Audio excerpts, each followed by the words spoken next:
Hello and most welcome to 1993 of the series. We will today continue with The First Horseman of the Apocalypse by Zane Hodges.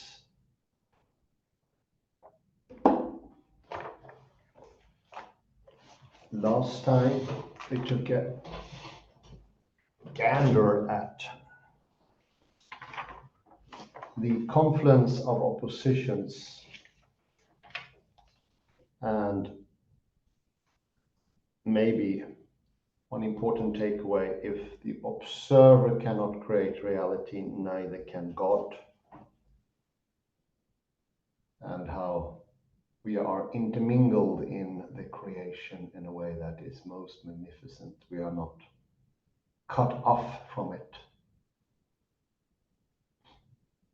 We are doing the stuff, so that is an absolute necessity for the doings of God as well. If we become absolute theoretical observers in a Platonic way, so also God becomes a Platonic observer. A Newtonian deism, or an absolute absence, is the same as being passive, or for us human beings to be passive. No longer involved, we do no longer exist.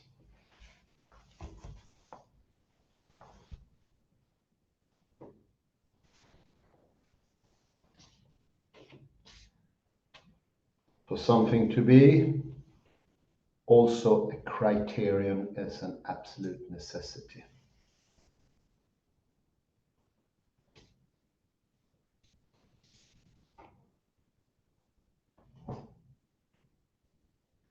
Things, words get meaning by doings, by action. No action means no meaning.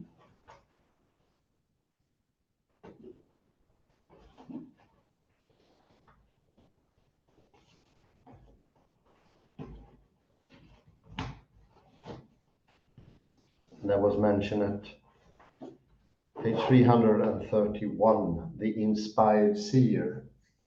The inspired seer, I would say, that's the one who's involved in creation, no longer passive. The distant person, the cut off person, the schizophrenic, if to use Ian McKilker's thinking, that is away from God. That's the other side. The devil is not an activity, it's rather the lack of activity, I would say, when everything is static.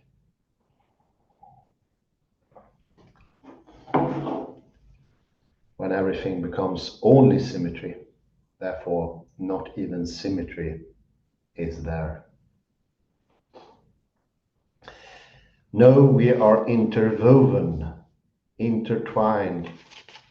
And I do remember what Lucio Diego Rapoport wrote, interpenetrating.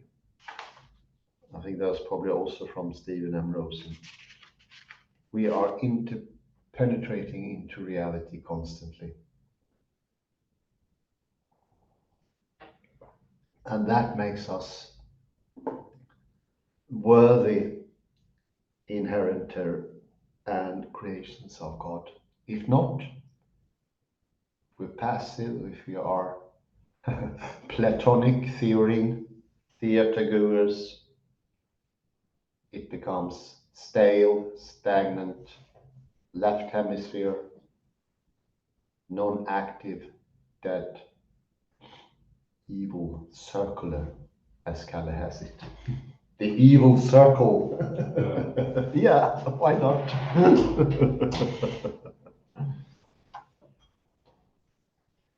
I will continue where we left off. Let's see here, page 334. Just beginning the second paragraph.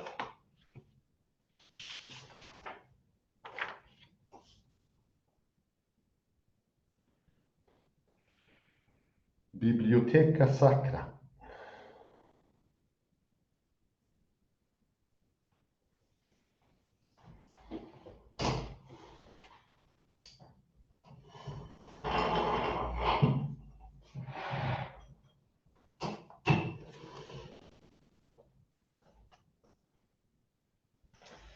Last, it has been observed as to the crown of Revelation 6:2.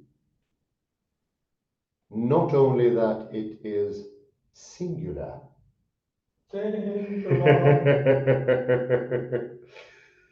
in contrast to the many crowns of 1912,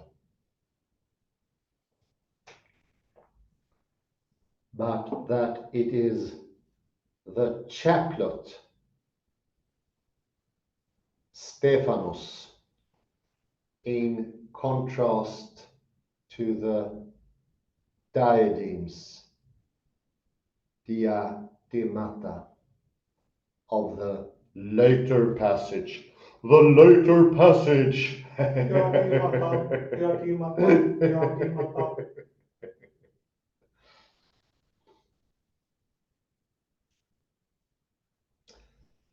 But surely such a difference in no way affects the identity of the rider, whose first appearance is separated from his last by approximately 7 prophetic years. 7 prophetic years. 7 prophetic years.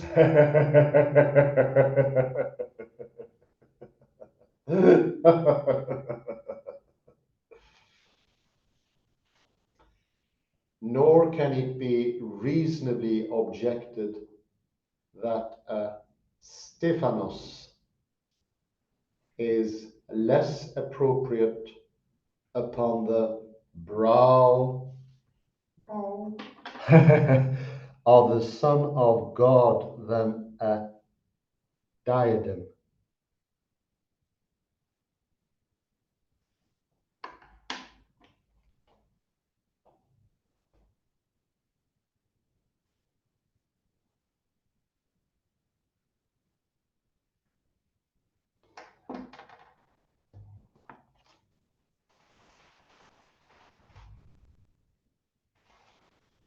For the writer of Hebrews sees him crowned,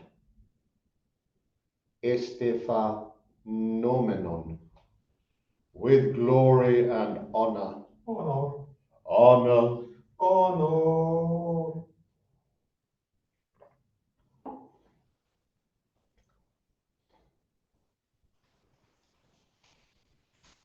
As a matter of fact, here too,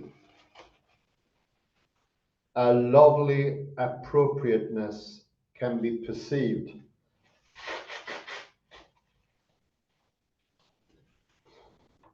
For the chaplet was the crown of victory, both for the victorious athlete in the games and for the triumphant general in war. In war. War. In war.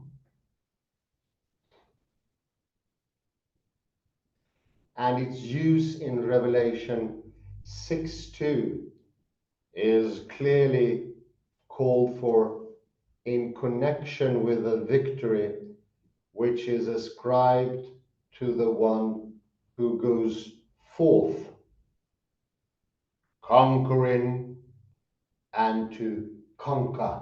Conquer. To conquer. Conquer. To conquer. Conquer. To conquer.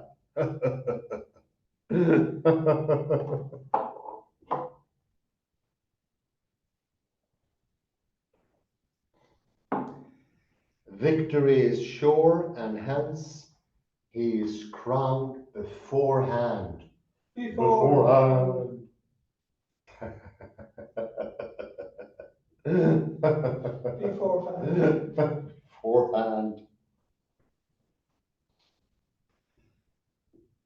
But the diadem, the symbol of kingly authority,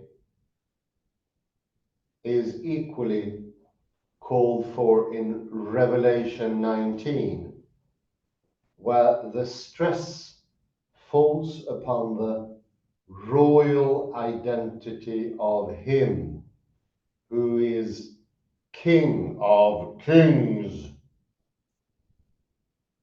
and Lord of lords. Lord of lords.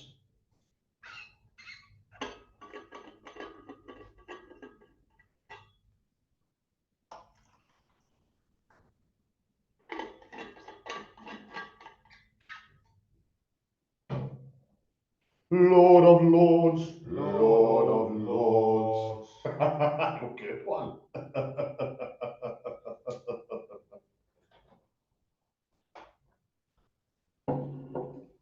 The single Stephanos symbolizes the final all-conquering victory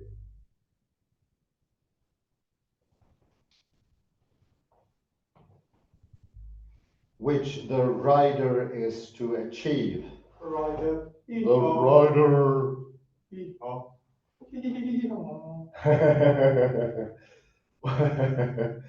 While the many diadems represent the multiplied authorities over the kings and lords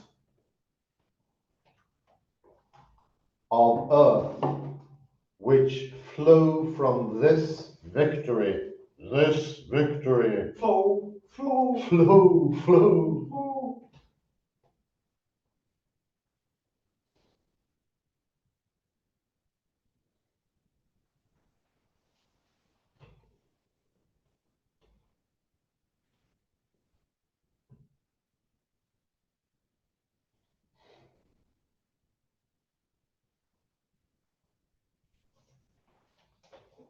Thus, the Stephanos of ultimate victory is succeeded by diadems of universal authority.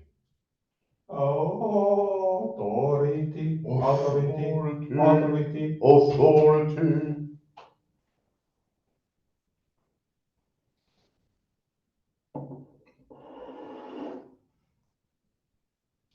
But whether it be chaplet or diadem, it belongs and belongs alone to our Lord Jesus Christ. Christ. Christ.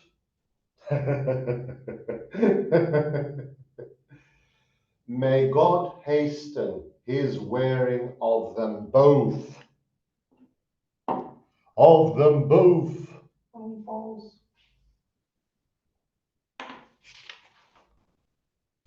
And there it ends. The article of Zane C. Hodges.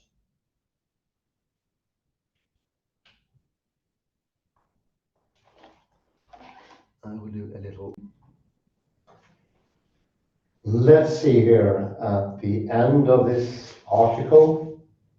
We once more we have a mentioning of the chaplet or the crown in contrast to the diadems, the diademata and the Stephanos, respectively. I tried to draw here, sorry for, it's a bit early for drawing, but this is the Stephanos chaplet or the crown, and here we have the diademata.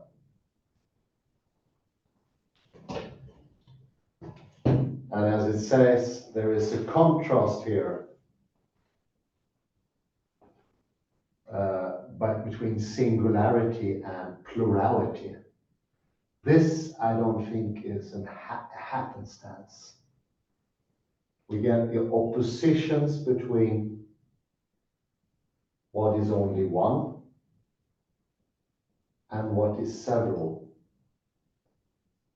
And this is a lovely confluence of oppositions that makes it possible to have singularity as well as plurality. As we know from quantum mechanics, we cannot have singularity without the global relation of the many. So singularity is actually an effect of all. Isolate singularity and you don't have singularity. Something proven with the advent of quantum mechanics in the 1920s. I usually call that the most important year, 1927, where the conference in Solvay, the outskirts of Brussels, were taking place. Palais de Solvay. Both are coming in confluence. The ending term of the article, may God hasten his wearing of the both of them both the Stephanos and the diademata, and crown him esta phenomenon, which is the action. Only when you have the oppositions can you also have the action, because there is an instability that makes action possible. The same as the instability we mentioned before between gesture and language, between wave and particle, between all contradictions, which makes participation possible. And when you have participation, when this one, you start down here, this one starts to become, it will counteract that one. And you get a revolving action. This is actually what happens between particle and wave. And this happens again and again. It's the contradictions that create action.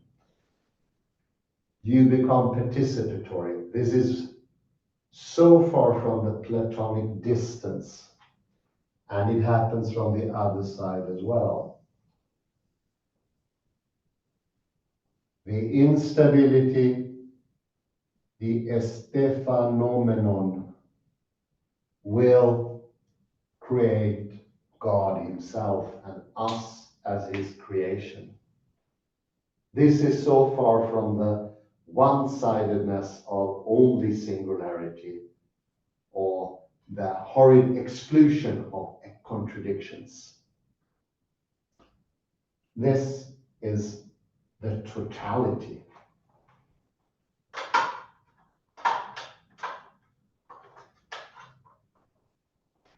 On top of it, I was thinking, and this is going to become very blurry, I was thinking of adding a Klein bottle, but I believe it's going to be very messy.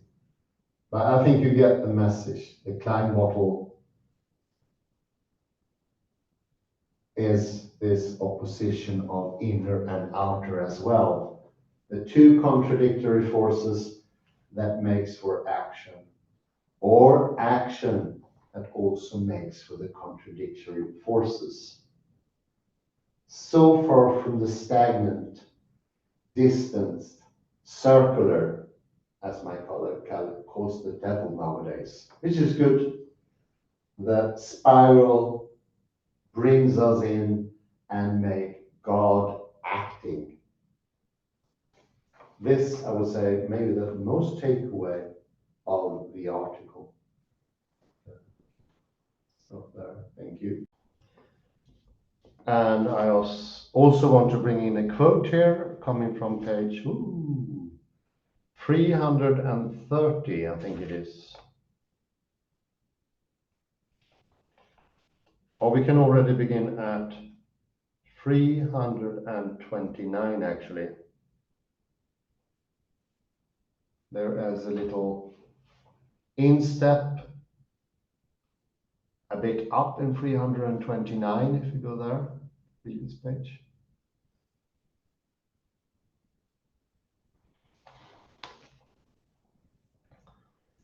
The mentioning of seals, trumpets, and vials about 10 lines down from the top of 329.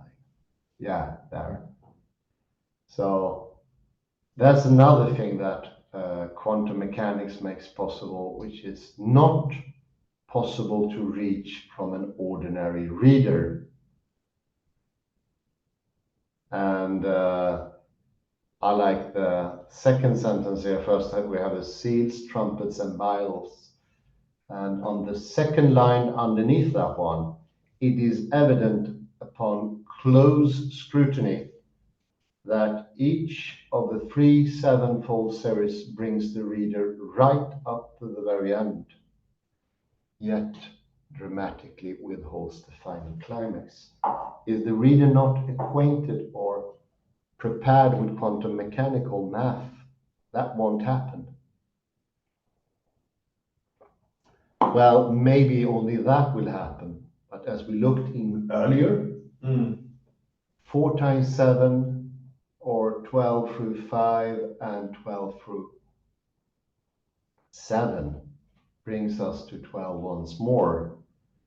So we need this expanded thinking.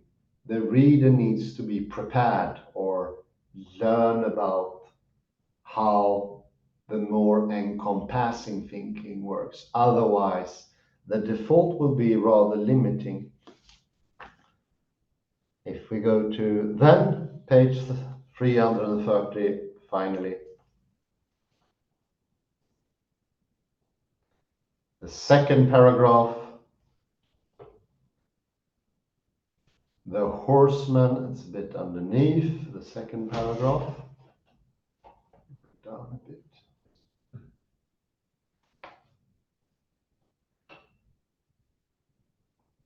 Bit up more, that's like 7 lines down from where you are. Precisely. Yeah, exactly. Very good. Precisely so, the triumphant Christ will ride forth prior to the great tribulation as well as after it. Here we have a more encompassing time, and the more you are able to bring in both past and future, you will also have an entrance to the nowness, the presenting. And I would say you can equal presence to action, the este phenomenon, the thing happening. It's this opposition between past and future that brings that forth, as well as making both future and past actual doings. What a great ending to the text. Both are comping in. And I would like to end my little quotation here once more. May God hasten his wearing of them both. I think it's a very good quote there. Both of them, not only one. Kalle, you're more than welcome to join. Oh, let's stop somewhere.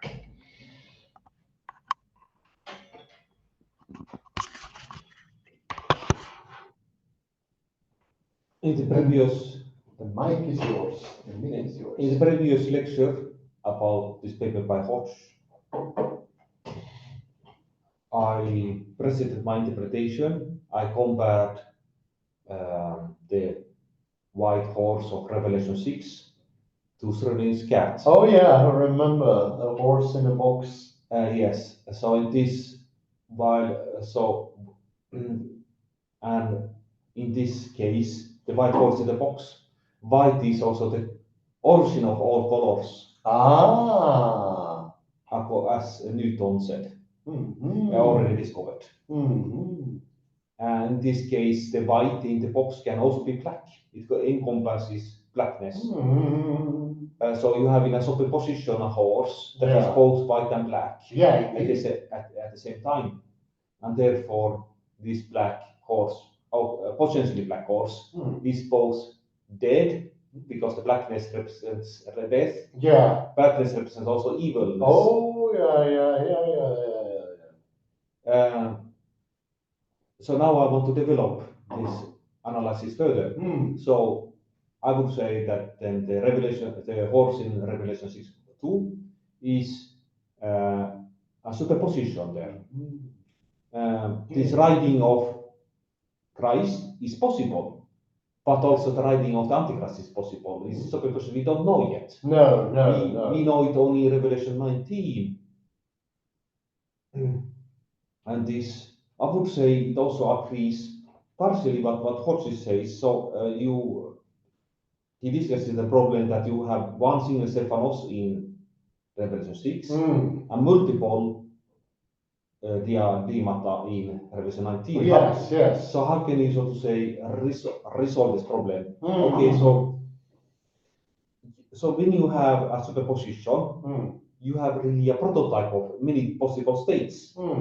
So the cat or the horse in this case is both white and dead, but also white and black at the same time. Oh, yeah. So it's a kind of prototype Yeah. of both goodness and evil. So it's good to have a prototype of different states. Yeah. And in that case, also this Stephanos of Revelation 6 is a prototype of different grounds. So then in Revelation 19, the superposition has collapsed. Then you can have multiple things, because in once the superposition has collapsed, you have only everything is multiplied. The fuzziness has disappeared. It's like you can, like in how can we compare it? No, in a prototype everything is fuzzy, but then you developed it when you take on new classes, say to say. You say perhaps all the colors, you see multiple diameter. Yes. And I don't know. It actually, speaking of the white, Mhm. it reminds me, I saw once in a color shop for paintings. We made a little experimentation. I've been studying art, and this was actually he made paint for wall painting and such. And we included all colors in a big tin, and then you had a swirl, a spiral. You put the tin on a special machine that swirls the colors. Okay. You had red, you had green, you had yellow, you had brown, you had black, you had all of them. And it was amazing. The only color that was lacking was white, actually. So you didn't put black, white in? No. No white. But the whole thing, after swirling, spiraling, it turned white. That was pretty amazing. That was wholly unexpected. So white, you can also call it a spiral of all colors. Because there is a movement there of mixing. Let me read. Yesterday I received this great book, published this year actually, by Michel Passereau. He's famous for publishing books about different colors. Oh yeah. This last one, 2003, is about white. And he writes on page 167, Newton explained how white light was a mix of lights of all colors. And that by crossing through a prism, it was displayed to be colored rays, and so forth. And that by crossing through a prism, it was displayed to colored rays. So white is the prototype, you could say. Yeah. And I to put The a different superposition, if you like. Yes, absolutely. So whiteness represents superposition. And here in my theory, we could also say like that Newton explained how Stephanos was a mix of crowns of different variations. Oh yeah. Plurality. Yeah, plurality and singularity, which is the absolute sine qua non for having singularity and plurality. So in other words, so in the superposition you have prototype of different states. Like a cat can be both dead alive, the cat can both good and evil, and the horse likewise. And one crown can be, oh, it's only one crown, Yeah. but it is the prototype of different, like is with the light, what Newton discovered. Indeed, yeah, and also the action can be said to be second, but also can be first. The Estephanomenon could be first also, but it can be later. It's both at the same time. And so the great sum up for this paper is that our discovery that revolution 6.2 is describes superposition. Of course, it's about reality. No, it's not why revolution 19 the superposition collapsed. So to say, it's about the future. Oh yeah, which is now also. Absolutely. May God hasten his wearing of them both. What do you say, Kalle? Should we? And yes. Thank you very much, Kalle Lundberg. Excellent comment as usual. Thank you everyone for listening in, and have a beautiful morning, day, or afternoon. Bye bye for now.